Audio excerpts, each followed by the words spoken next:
La revue de presse internationale sur Europe 1. Notre réseau de correspondance sur tous les continents, l'information telle qu'elle est vécue à l'étranger. Pour démarrer cette revue de presse internationale, nous sommes en direct de Barcelone avec Henri de Laguérie. Bonjour Henri. Bonjour Mathieu. Le seul et unique grand débat avant les élections générales de dimanche prochain à la une.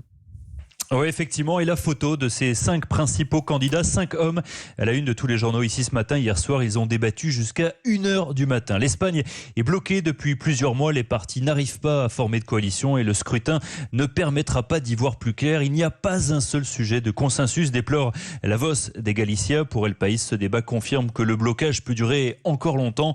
Principal thème d'affrontement hier, la Catalogne. Un candidat est venu en plateau avec un pavé pour dénoncer les violences des indépendantistes. El País note le virage au centre du socialiste Pedro Sánchez qui rend très compliqué une possible alliance des gauches. L'Avantguardia relève les passes d'armes à droite. À l'extrême droite, Santi Abascal, 3e dans les sondages, s'est présenté comme le candidat anti-système, seul garant de l'unité de l'Espagne. Au final, un débat décevant car on attend sans doute beaucoup trop de la politique au XXIe siècle, écrit El Mundo. Henri de Laguérie en direct d'Espagne ce matin, en direct de Barcelone. Blandine Hugonnet est en Italie. Bonjour Blandine. Bonjour Mathieu. De quoi est-ce qu'on parle en Italie ? À la une ici, c'est ArcelorMittal, le géant de la sidérurgie qui lâche l'Italie. Hier, le groupe franco-indien a menacé d'abandonner le rachat de la plus grosse aciérie du pays. C'est la faute du gouvernement, dénonce la presse de droite. L'exécutif vient de supprimer la clause qui protégeait l'acheteur de toute accusation en cas de problème écologique, sanitaire ou sécuritaire. Sauf que ces dernières années, cette usine, la plus polluante d'Europe, a provoqué des milliers de morts dans le sud de l'Italie. Et ArcelorMittal ne veut pas payer pour les erreurs du passé, commente le quotidien des Pouilles.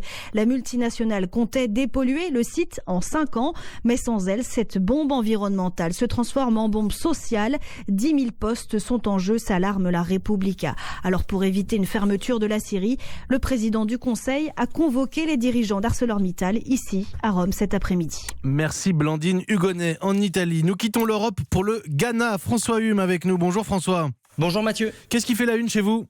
Faut-il punir pénalement les tentatives de suicide ? Le débat est ouvert au Ghana. À la une du Daily Graphic, cette manchette « Ne décriminalisez pas le suicide ». Une réclamation du leader de l'opposition adressée à la majorité qui propose d'abolir une loi datant de 1960. Au Ghana, ceux qui tentent de mettre fin à leur jour peuvent être condamnés à 3 ans de prison ferme. Le gouvernement estime désormais que les personnes suicidaires sont malades et ne doivent pas être sanctionnées par la société, mais plutôt aidées. Le chef de l'opposition, lui, juge le suicide immoral et égoïste et prévient, si on ne punit pas les tentatives de suicide, on laisse entendre que c'est un comportement normal. Pour muscler son argumentaire, il prend l'exemple d'un homme qui se serait pendu à la suite d'une dispute pour une canette de Fanta.